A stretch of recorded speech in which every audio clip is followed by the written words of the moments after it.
হঠাতে অশুভনীয় কাৰ্যৰে বাতৰিৰ শিৰোনামা দখল কৰে বিজেপিৰ নেতা পানীয় দাসে। শেহতীয়াকৈ এক নকৰা কৰ্মকাণ্ডৰে বাতৰিৰ শিৰোনামা দখল কৰি সমালোচনাৰ সন্মুখীন হৈছে বিজেপিৰ এজন নেতা।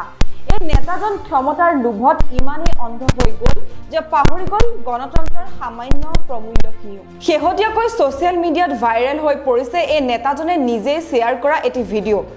গুৰুত্বপূৰ্ণ কথা যে ভূপালৰ নিৰ্বাচনত এইজন নেতাই নিজেই ভোট দিয়াৰ পৰিৱৰ্তে নিজৰ নাবালক পুত্ৰক ইভিএম মেচিনলৈ আগবঢ়াই দিছিল আৰু এই সমগ্ৰ ঘটনা বন্দী কৰিছিল কেমেৰাত তেখেতে নিজেই আৰু পিতৃৰ নিৰ্দেশ অনুসৰিয়ে সেই নাবালক পুত্ৰই ইভিএম মেচিনত পিতৃৰ বিপৰীতে ভোটৰ বুটাম টিপিছিল।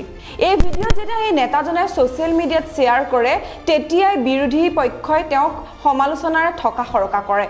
এইখিনিতে এটা প্ৰশ্ন সকলোৰে মনলৈ আহিছে যে নিৰাপত্তা ৰক্ষী বা ভোটগ্ৰহণ কেন্দ্ৰত থকা বিষয়া থকা সত্ত্বেও এই নেতাজনে কেনেকৈ তেখেতৰ নাবালক পুত্ৰক লৈ ভোটগ্ৰহণ কেন্দ্ৰত প্ৰৱেশ কৰিব পাৰিলে অথবা ইমানেই সহজে এই নেতাজনে কেনেকৈ সমগ্ৰ ঘটনা ভিডিঅ' কৰিব পাৰিলে সেয়াও এই মুহূৰ্তত সকলোৰে মনলৈ অহা আন এটি প্ৰশ্ন।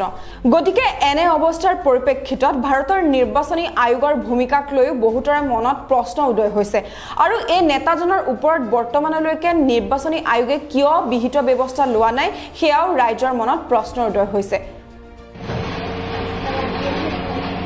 बस तो छोड़ दी हो गई बेटा।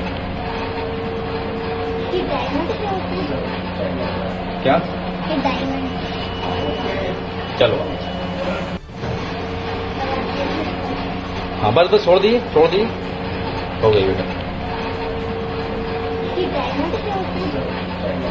क्या चलो